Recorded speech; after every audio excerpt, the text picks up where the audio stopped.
Des inondations détruisent une usine chimique en Chine, provoquant une forte pollution. Chine, 26 juin 2025. Après les inondations, les jours les plus douloureux pour le peuple chinois ont été les suivants. De nombreuses personnes ont perdu leurs maisons et leurs biens en un clin d'œil.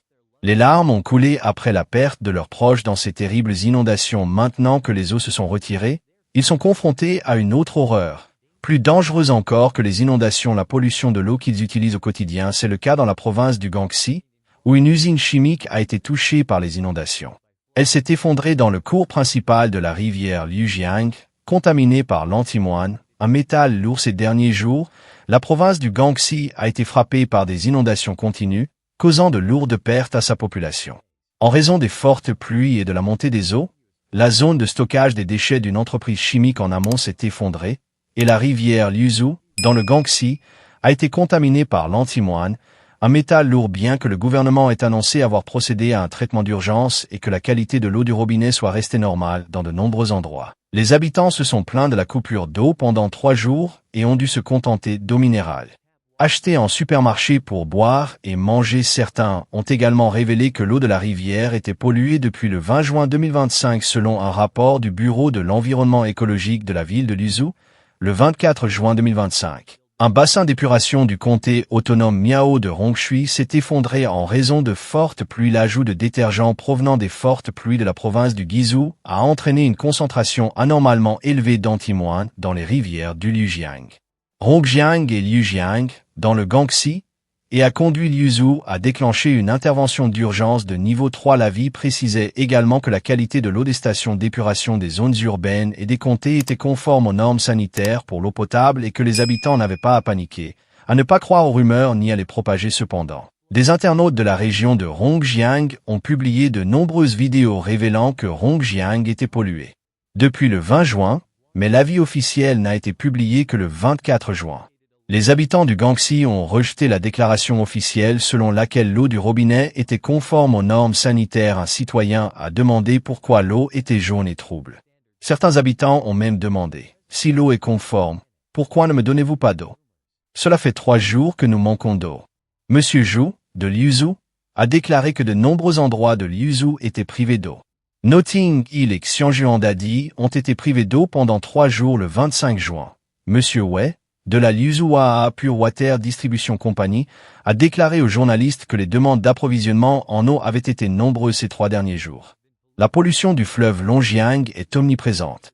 Un habitant de Liuzhou a déclaré que les habitants de Liuzhou se bousculaient pour acheter de l'eau minérale, même des familles entières achetaient des barils entiers. Certains habitants ont déclaré avoir reçu un avis de cessation d'utilisation de l'eau d'incendie pendant une semaine. Nous devons prendre un bain chez nos proches tous les matins. Certains savent que l'eau du feu n'est pas propre, mais l'utilisent quand même pour boire et manger. Selon un article du Xiaoxian Morning News du 25 juin, des concentrations anormales de magnésium sont apparues dans les hauteurs de Liuzhou et les citadins ont acheté de grandes quantités d'eau minérale.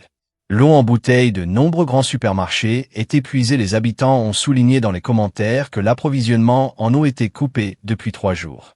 Nous devons compter sur des camions-citernes pour nous approvisionner en eau quotidiennement, mais cela suffit à peine pour tirer la chasse d'eau. Nous ne nous sommes pas lavés depuis 3 jours. Nous devons acheter de l'eau pour cuisiner et boire. Certains internautes ont même ironisé sur le fait qu'avec le thallium du Hunan et l'antimoine du Guangxi, le tableau périodique pouvait être utilisé pour purifier le superdieu. Les informations publiques montrent que l'antimoine est un poison chronique et cancérigène. Les symptômes d'une intoxication aiguë à l'antimoine peuvent provoquer une myocardite. L'inhalation de cendres d'antimoine ou le contact avec la peau peuvent également entraîner des lésions plus ou moins graves. Des maux de tête, des vomissements, des lésions hépatiques et rénales, voire la mort, ont été observés. Une habitante près du mont Yufan à Liuzhou a déclaré le matin du 25 juin « Je n'ai pas eu d'eau pendant 2 jours consécutifs aujourd'hui. Il y a de l'eau? Je me suis précipité pour en chercher. Mais elle est toujours noire. Alors je n'ose pas l'utiliser. » La province du Guangxi est l'une des 14 provinces de Chine continentale qui jouent un rôle clé dans la prévention et le contrôle de la pollution aux métaux lourds. Le mois dernier, la province a lancé une campagne spéciale pour suivre les problèmes de pollution sur 10 ans.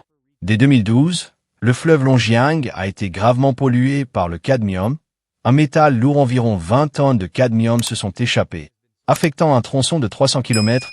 le pic atteignant plus de 80 fois en 2013, le fleuve Jiang a été pollué par un excès de cadmium et de thallium, affectant un tronçon de 110 km. Monsieur Zheng, ancien responsable d'une usine de traitement des eaux du sud de la Chine, a déclaré dans une interview aux médias que le procédé actuel de traitement de l'eau ne permettait pas d'éliminer les métaux lourds et que l'eau brute était inutilisable si elle était polluée. Il a expliqué aux journalistes que par le passé, lorsque le centre de contrôle qualité envoyait des personnes à l'usine pour vérifier la qualité de l'eau, l'usine remettait à chaque personne une enveloppe rouge et lui offrait un repas à midi. Ainsi, les employés fermaient les yeux pendant l'inspection et laissaient passer l'usine. Il a ajouté que la population n'avait aucun droit de savoir ni de surveiller. Le gouvernement craignait de semer la panique et de compromettre le maintien de la stabilité. Même si la teneur en cadmium dépassait toujours la norme, il refuserait sans inspection indépendante par un tiers. Les données du gouvernement étaient peu fiables.